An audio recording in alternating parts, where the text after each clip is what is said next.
अक्सर हमने जी हेल्पलाइन में आपको कई स्कूलों की मनमानी दिखाई, जिसमें आरटी के तहत एडमिशन को लेकर अक्सर स्कूल आनाकानी करते हैं। लेकिन आज हम आपको जो दिखाने जा रहे हैं उसे अन्याय के अलावा कुछ और नहीं कहा जा सकता। गाजियाबाद में आरटी के तहत एडमिशन पाने वाली एक बच्ची को एडमिशन के बाद 2 दिन में स्कूल में पढ़ाने के बाद उसे बाहर कर दिया गया।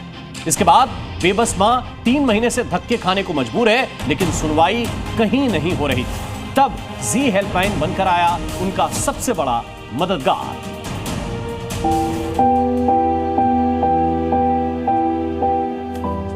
3 महीने हो गए हैं, सब बच्चे जा रहे हैं।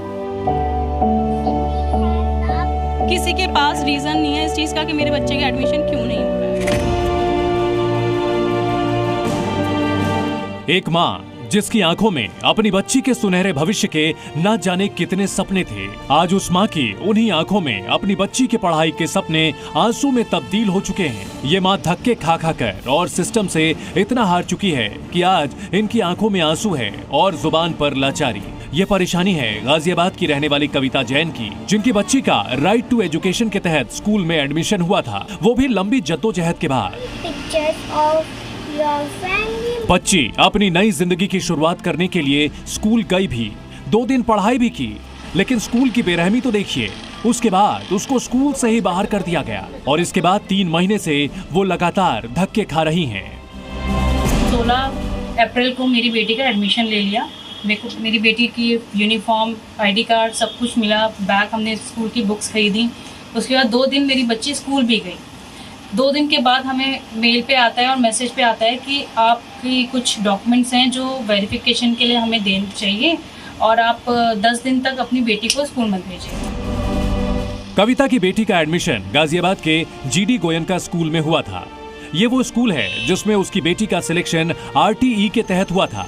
आरटीई यानी वो अधिनियम जो कि आर्थिक रूप से कमजोर बच्चों को पढ़ाई का मौका देता है। स्कूल ने पहले भी एडमिशन से इनकार किया था, लेकिन फिर बच्ची का एडमिशन कर दिया था। एडमिशन के बाद अचानक से स्कूल ने जब बच्ची को निकालने की बात कही तो मानो कविता के पैरों के नीचे से जमीन खिसक गई। वजह पूछी तो बताया गया कि सीटें फुल हो गईं। 10 दिन बाद जब हम गए तो कह रहे कि एडमिशन फुल हो गया। अब हमने उनसे ये पूछा कि जब एडमिशन फुल कैसे हो गया, आपने एडमिशन कराया मेरे बच्चे का, पहले तो आप मना कर रहे थे, फिर वो खंड शिक्षा अधिकारी के बोलने पे आपने हमारी बच्ची का एडमिशन कराया। 2 दिन बच्चा बैठ भी गया। आपने सारी पिक्चर्स इंस्टाग्राम में भी लोड कर रखी हैं। बच्चे की कुछ जितनी भी किताबें थी उसमें से आधी वहाँ पे भी बुक वहाँ पे हैं। हमें व्हाट्सएप ग्रुप में भी आपने ऐड कर लिया। उसके बाद आप कह रहे हो कि 10 दिन के बाद आपने कहा था कि आ जाना। कविता हैरान थी। उसके बाद वो कई बार स्कूल के चक्कर काटती रहीं, बार बार सवाल पूछती रहीं कि उनकी बेटी की क्या गलती है जो 2 दिन बाद उसे स्कूल से बाहर कर दिया गया। लेकिन कविता के मुताबिक स्कूल मदद करने की जगह बदतमीजी पर उतर आया। कह रहे नहीं, आप किसी के पास भी चले जाइए। बहुत बदतमीजी से बात करने लगे। सारे गार्ड्स को बुला लिया कि यहाँ इनको बोलो कि यहाँ से जाएं और इनकी एंट्री मत लेना। इस तरह से बात करी।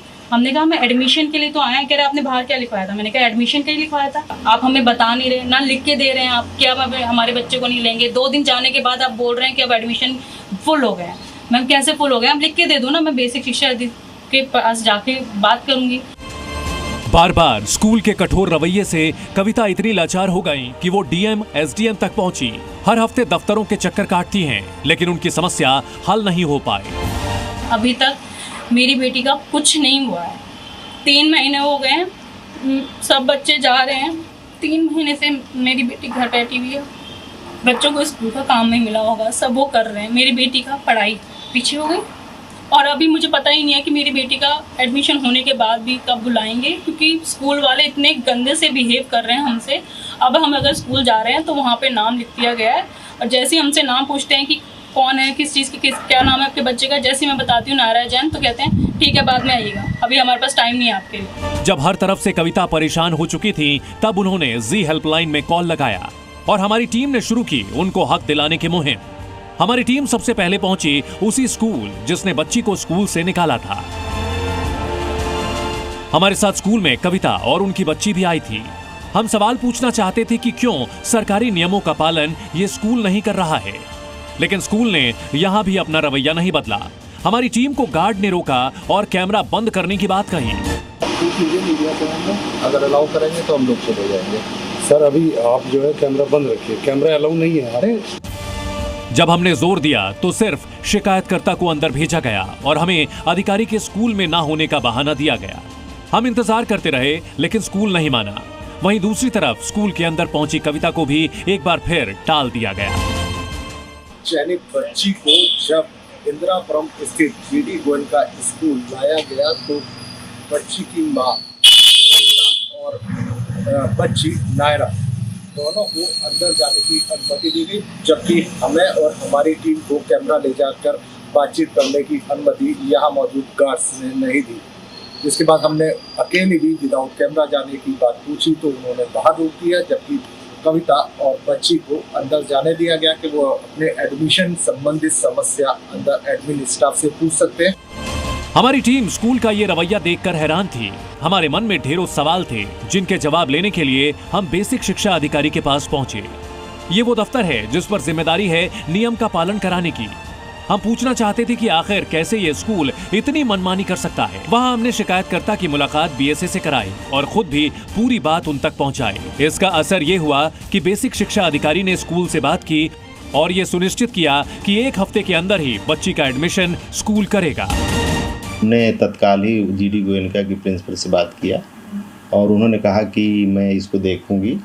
हमने उनको निर्देशित किया है कि जितने भी आरटी के तहत बच्चे आपके यहाँ आवंटित हुए हैं 100% सबका एडमिशन लेना है और इस बच्ची को एडमिशन लेने के बाद क्यों बाहर किया गया उसको भी आपको स्पष्टीकरण देना होगा और तत्काल इस बच्ची का एडमिशन आपको लेना होगा। इतना ही नहीं, बीएसए ने यह भी बताया कि सरकारी नियम ना मानने वाले 6 स्कूलों के खिलाफ कार्रवाई की तैयारी की जा रही है। हम लोगों ने 6 स्कूल जिन्होंने एडमिशन एकदम नहीं लिया था या बहुत कम लिया था उनके खिलाफ कमेटी की संस्तुति करते हुए हम लोगों ने आगे सचिव परिषद को लिखा कि इन स्कूलों के विषय में कार्रवाई की जाए। बीएसए से मुलाकात के बाद अब स्कूल बच्ची का एडमिशन लेने के लिए तैयार हो गया है और कुछ ही दिनों में कविता की परेशानी भी हमेशा के लिए दूर हो जाएगी। पीयूष गौड़, जी मीडिया, गाजियाबाद। जी न्यूज़।